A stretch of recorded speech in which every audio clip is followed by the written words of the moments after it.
modern world, in today's world, we are unnecessarily giving too much significance to intellect and we will pay an enormous price for this.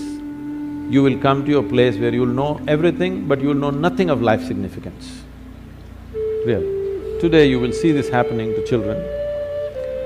For the first time, this generation you see, 10, 11-year-old or 12-year-old children, they look bored. When you were 10, 11, you did not know what is boredom, it was not possible. It was too exciting to be alive and looking around.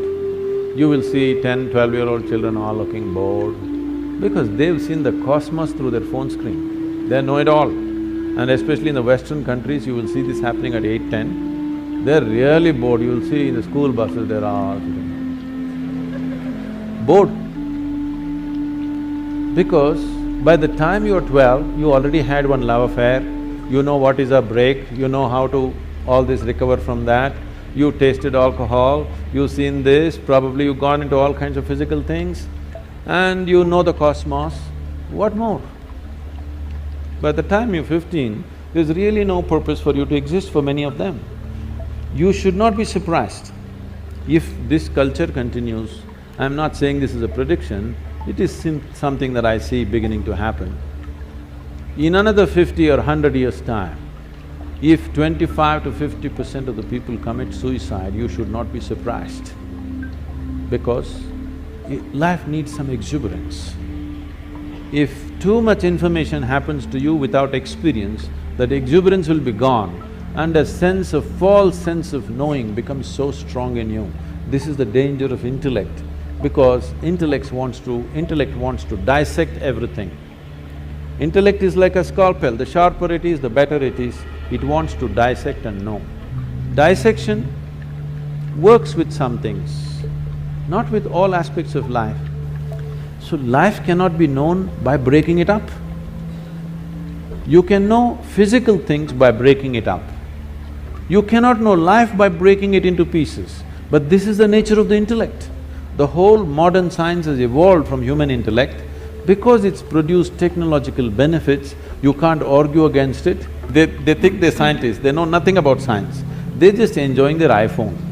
They think they're scientists because they can do this. No, technology is fine, it's brought much comfort and convenience, but it'll not bring life to us. So intellect is like this. Intellect will be useful only depending upon what it is identified with and what is held. What holds this, how steadily? This whole shift towards the brain and intellectual process is a European malice. Let's understand the context of thought. You can only think from the data that you already have gathered. That means you can never think anything new.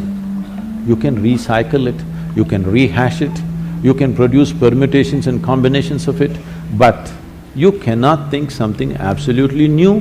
It is not in the nature of the thought to come up with something new, it can only recycle the past. That means, if you dedicate yourself to your thought process, if you enshrine your thought process, you're ensuring nothing new ever happens in your life. So thought need not be celebrated like this. That's why in this culture, thought has never been given so much significance. What you think is your psychological drama. We don't think much about that because it's your drama is important for you, somebody else's drama is important for them. Everybody thinks their drama is the most important drama in the universe. This is everybody's experience because they're so identified with their own psychological drama.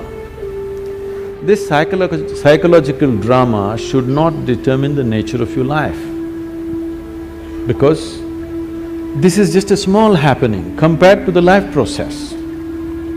Life is a much deeper intelligence than intellect.